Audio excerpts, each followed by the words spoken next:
इस वक्त आईपीओ का बाजार गर्म है। हर रोज नए नए आईपीओ खुल रहे हैं। कुछ में इन्वेस्टर्स को अच्छा लिस्टिंग गेन मिल रहा है तो कुछ आईपीओ जो है वो डिस्काउंट पर लिस्ट होते हुए नजर आ रहे हैं।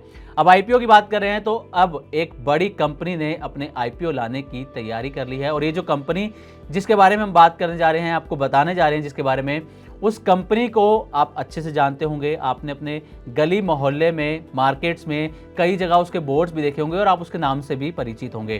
तो जिस कंपनी की हम बात कर रहे हैं वो है Indian multinational hospitality chain OYO की। जी हाँ, अब आप पहचान गए होंगे, ओयो का नाम आपने खूब सुना होगा।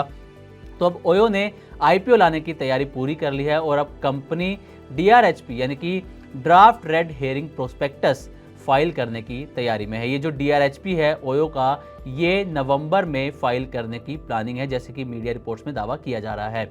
अब इसके अगर वैल्यूएशन की बात करें आईपीओ की, तो ओयो के जो आईपीओ का वैल्यूएशन है वो 7 से 8 बिलियन डॉलर तय किया गया है। यानी कि अगर इस रकम को हम भारतीय करेंसी में देखें तो ये 58,000 करोड़ से लेकर 66,000 करोड़ रुपए के बीच बैठती है। और इस वैल्यूएशन के हिसाब से जो आईपीओ का शेयर प्राइस अगर हम देखें तो वो 70 रुपए प्रति शेयर तक हो सकता है।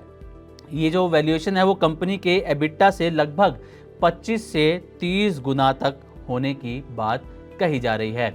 अब ओयो जो है वो आईपीओ लाने की पिछले काफ़ी समय से तैयारी कर रहा है, काफ़ी समय से कोशिश कर रही है, लेकिन किसी ना किसी वजह से आईपीओ में रुकावट आ रही थी। लेकिन अब फाइनली जो मीडिया रिपोर्ट्स में दावा किया जा रहा है, डीआरएचपी फाइल करने की प्लानिंग है नवंबर के अंदर, यानी कि अगले 1 से 2 महीने के अंदर। अब आईपीओ की तैयारी किस तरीके से चल रही है, तो आपको बता दें कि जो सॉफ्ट बैंक है वो ओयो का सबसे बड़ा शेयर होल्डर है और जो सॉफ्ट बैंक है वो एक्सिस बैंक, सिटी, गोल्डमैन सैक्स, आईसीआईसीआई, जेएम फाइनेंशियल और जेफरीज जैसी बड़ी इन्वेस्टमेंट फर्म्स के साथ मार्केट फीडबैक लगातार ले रहा है। लगातार इनके साथ मीटिंग चल रही हैं और पिछले कुछ महीनों में इन बैंक्स के साथ जो है सॉफ्ट बैंक की बातचीत जारी है और बोर्ड से औपचारिक मंजूरी के लिए प्रस्ताव भी इसमें अगले हफ्ते जो है वो रखा जा सकता है। अब सॉफ्ट बैंक की हमने बात की है तो सॉफ्ट बैंक की भूमिका क्या है ओयो के अंदर, जैसे कि हमने आपको बताया कि ओयो का जो सबसे बड़ा इन्वेस्टर है वो सॉफ्ट बैंक ही है और इस जो आईपीओ का जो पूरा प्रोसेस होगा उसका सबसे बड़ा रोल यहाँ पर सॉफ्ट बैंक का होने वाला है। अब बिजनेस परफॉर्मेंस अगर ओयो की हम बात करें, क्योंकि ओयो आईपीओ लाने की तैयारी में है, तो ओयो ने हाल ही में अपने Q1 के नतीजे जारी किए थे, कि यानी कि जून तिमाही के नतीजे जारी किए थे, जिसमें अच्छा खासा रिस्पॉन्स देखा गया था। मजबूत नतीजे Q1 के ओयो ने पेश किए थे।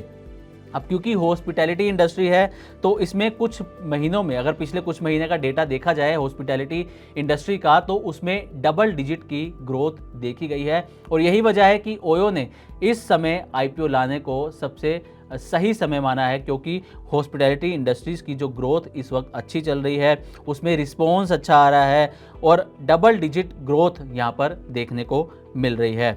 अब इसके अलावा अगर हम आईपीओ से हट के बात करें, क्योंकि आईपीओ की फ़िलहाल कंपनी की तरफ से यही डिटेल आई है जो मीडिया रिपोर्ट्स में दावा है, एक तो ये कि नवंबर में डीआरएचपी फाइल हो सकता है, वैल्यूएशन 7 से 8 बिलियन डॉलर हो सकती है, यानी कि 58,000 करोड़ से 66,000 करोड़ रुपए, और इस हिसाब से जो प्राइस बैंड हो सकता है, यानी कि शेयर प्राइस जो हो सकता है वो 70 रुपये प्रति शेयर तक हो सकता है। अब ब्रांडिंग और नए प्लान जो कंपनी के हैं इस पर भी एक नज़र डालते हैं। तो नया पेरेंट ब्रांड जो है वो ओयो ढूंढ रही है लगातार, क्योंकि ओयो की जो पेरेंट कंपनी है वो है ओरेवल स्टेज लिमिटेड, लेकिन इसके जो सीईओ हैं रितेश अग्रवाल, उन्होंने कुछ महीने पहले ही सोशल मीडिया पर नया नाम सुझाने के लिए लोगों से जो है वो सुझाव मांगे थे। इसके बाद आईपीओ से पहले जो है कहा जा रहा है कि ओयो एक नया ग्लोबल ब्रांड आइडेंटिटी लॉन्च अपना कर सकती है आईपीओ लाने से पहले। इसी के साथ ही नए ऐप लॉन्च की भी ओयो की पूरी प्लानिंग है। ये एक जो अलग ऐप लाया जा रहा है वो खासकर प्रीमियम और मिड मार्केट होटल्स के लिए होगा और इस सेगमेंट में कंपनी को भारत और ग्लोबल मार्केट्स दोनों में तेज ग्रोथ देखने को मिल सकती है। अब ये जो ओयो आईपीओ ला रही है, जो तैयारी कर रही है, इसका इंडस्ट्री के लिए क्या मतलब निकलता है ये भी जानना जरूरी है। तो ये सबसे पहली बात तो है कि पॉजिटिव टाइमिंग, क्योंकि इस वक्त ट्रैवल और होटल इंडस्ट्री में ग्रोथ अच्छी देखी जा रही है, अच्छी रफ्तार इस इंडस्ट्री में देखने को मिल रही है। अब निवेशकों की दिलचस्पी भी इस आईपीओ में हो सकती है, क्योंकि ग्रोथ अच्छी चल रही है इस इंडस्ट्री की, तो अच्छे लिस्टिंग की भी संभावना यहाँ पर इन्वेस्टर्स को नज़र आ रही है।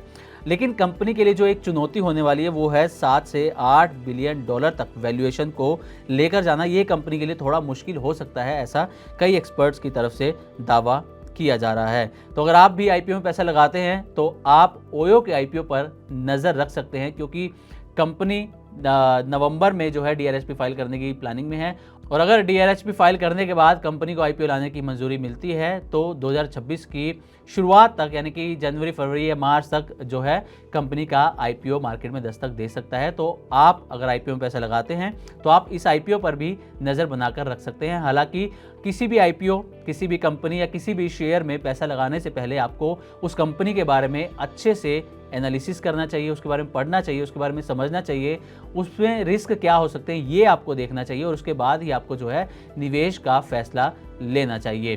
तो उम्मीद करते हैं कि हमारी तरफ से दी गई जानकारी आपको अच्छी लगी होगी। इसी तरह की और भी वीडियोस के लिए देखते रहे मनी9 और सब्सक्राइब करें हमारा चैनल। साथ ही बिजनेस और पर्सनल फाइनेंस से जुड़ी खबरों के लिए आप हमारी वेबसाइट money9live.com पर पढ़ सकते हैं।